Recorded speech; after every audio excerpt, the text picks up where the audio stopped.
Hello, my beautiful friends, and welcome back to the podcast. Today, we're going to talk about something I've been seeing that's trending in the wellness world, and that is a dopamine detox. We're going to talk about what is dopamine, why is it essential for your health, why do we need to do a detox, and how do we do a dopamine detox? Before we do that, let's talk about this week's quick shift, and that is one of my favorite habit stacks. And this habit stack incorporates a few of my favorite micro rituals. So recently, I've been taking walks in the morning and either after lunch or at night. So I'm getting my steps in. This summer, we're doing 12K steps, baby. And during my walk, I'm doing a gratitude walk, which I talked about on the last episode. And if you go back a few more, I actually do a guided gratitude walk on this podcast. So you can tune in and do one with me. And then I've also been putting like my under eye gels or my under eye patches on. So I'm getting in my steps, my skincare, and my mental health. So I encourage you to try it. And if you do, take a Instagram story or an Instagram video and tag me at Rituel Official. I'd love to see you on your hot girl habit stacking walks. So dopamine is essentially your brain's pleasure or reward center. It is a naturally occurring neurotransmitter in the brain, and it ebbs and flows based on the things you do. So you'll get a dopamine spike or a dopamine release when you're doing something enjoyable. So maybe you're hugging your kids, or you're taking a bite of your favorite food, or you're receiving a compliment. Those are all dopamine hits. So where the problem comes in is that in today's modern world, we're constantly bombarded with things that trigger a dopamine release. And this can lead to overstimulation, and it just makes it harder for us to feel satisfaction from everyday activities. So if you've got too little dopamine, you can struggle with depression, a lack of motivation, poor impulse control. Too much dopamine, on the other hand, can be dangerous because this is when addiction creeps in. So whether you're chasing your next high in terms of getting a new client or choosing activities that give you a huge dopamine rush but aren't necessarily safe, this is where dopamine can get dangerous. So it is critically important to maintain sufficient levels of dopamine and create just like a healthy baseline of dopamine to sustain day by day. So we all have a different or individualized baseline for dopamine. And this baseline is influenced by a lot of different factors. So that can be genetics, it can be your diet, it can be even your thoughts, which I think is super, super interesting. And of course, it's also affected by the dopamine you're experiencing in the days prior. So this is why it's so important to figure out your own dopamine baseline and to be feeding yourself the right type of dopamine and the right amount of dopamine. So we're going to get into something called a dopamine detox. We're going to talk about what that is and why you need it. A dopamine detox just aims to reset our system by taking a break from constant stimuli or constant triggers. And the reason we want to do that is that this chase for dopamine hits can lead to a lot of different issues that we'll talk about now. So the first thing is reduced attention spans. With so many distractions, you can often find yourself jumping from task to task, and it gets harder and harder to focus on things that require sustained attention. The second is decreased motivation. So when our brains get used to high levels of stimulation, mundane tasks can seem less appealing. So this reduces our motivation to engage in these necessary but less exciting activities. For me, that's like laundry. I will literally lay in my bed and stare at piles of laundry on my floor, and I just cannot bring myself to do it. Same thing with like making returns. And so dopamine can be a cause of this decrease in motivation. Third is mental fatigue. This constant stimulation can lead to burnout, which has us feeling mentally drained. And when we're mentally drained, we don't sleep well, we don't handle stress well, we don't handle relationships well. It's just not good. And lastly, it's just impaired overall well-being. So over time, the stimulation just can affect your well-being, leading to larger issues like anxiety, depression, and just overall dissatisfaction with your life. Okay, so now I want to get into the nitty-gritty of what's a dopamine detox and how do you do a dopamine detox. A dopamine detox is essentially helping our brain's reward system reset, and this allows us to find joy and satisfaction in simple everyday experiences. Mindfulness is a huge topic on this podcast, and I'm so passionate about it because I've said it before, life is not these grand moments, these vacations, these milestones. Life is your everyday moment.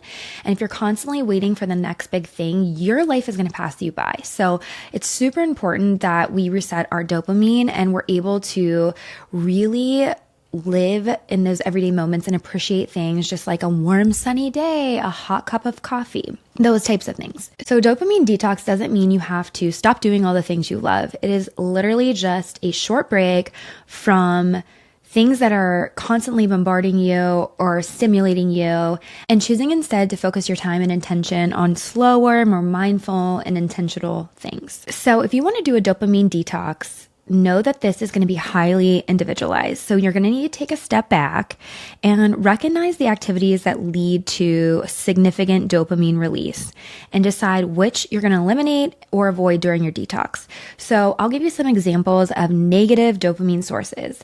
This is scrolling on social media. This is binge watching TV shows, constantly snacking or rewarding yourself with food. Caffeine is another big one, and drinking or overindulging or partying. Those are some examples of negative dopamine. When you're doing your dopamine detox, you can set a length. So it can be as short as 24 hours all the way up to a week or more. You can even set boundaries like having screen-free mornings or screen-free evenings if you want to do dopamine detoxes or smaller ones on a daily basis. So I really try not to have my phone an hour before bed.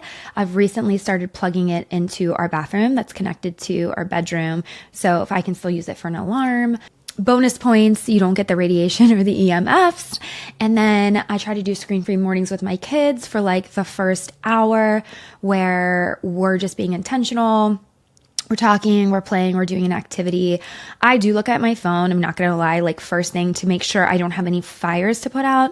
And that allows me to relax and spend that focused time with my kids. So I do have some boundaries for my days that I feel like help to give me a little bit of a dopamine reset. During your dopamine detox window, you want to replace these high dopamine activities with low, good dopamine ones. So let's go through some of those examples. So say you're doing a digital detox. We talked about setting boundaries. So you can either say, okay, I'm not going to be on social media at all for 24 hours or for a week. Or like I said, set designated times for checking emails, social media, and other digital activities. On a daily basis, I like to use app limits. So I allow 1 hour on Instagram a day. I run a digital marketing agency and I run 10 plus social accounts. If I can limit my social media usage to 1 hour a day, so can you. I promise it can be done, and I promise you will feel so much better. You're not going to miss anything. On to those good dopamine hits.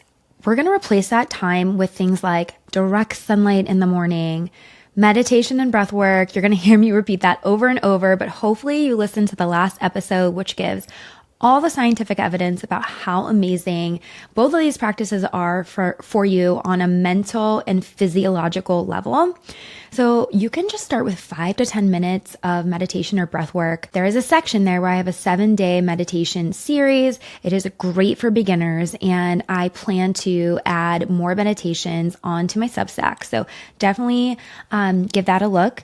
And then another great example of good dopamine is going on nature walks or just movement in general. But the more you can spend time outdoors without your phone and you're taking in the sights, the sounds, the smells around you, that is all good dopamine.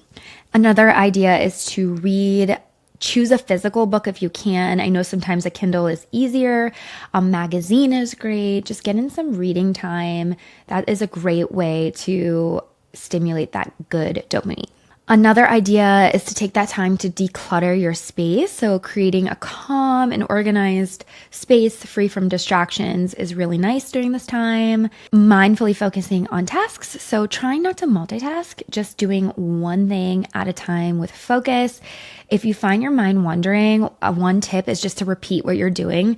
So if you're washing the dishes and your mind is going to your to-do list, you can always come back by saying, I am washing the dishes. Just repeating what you're doing and just finding joy in that moment. On the last episode, we talked about expressing gratitude and how great that is and all the scientific research that supports that. So you could use this time to do a gratitude journal or just writing pages where you let your mind run free and write whatever comes to mind. Some other ideas are mindful eating. I know that I catch myself standing up at my counter eating lunch. You should sit down, slowly enjoy your meal, all of the taste, the pleasure. That is good dopamine. And another is cold showers or contrast therapy. If you can sneak away and do a sauna and a cold plunge, great. But if you can't, do a cold shower. That's a great release of healthy, good dopamine. So just a quick little recap. You're going to figure out what gives you those dopamine spikes. You're going to choose a time to avoid it, whether it is a 24-hour fast, a week-long fast, or just intentional time throughout your everyday.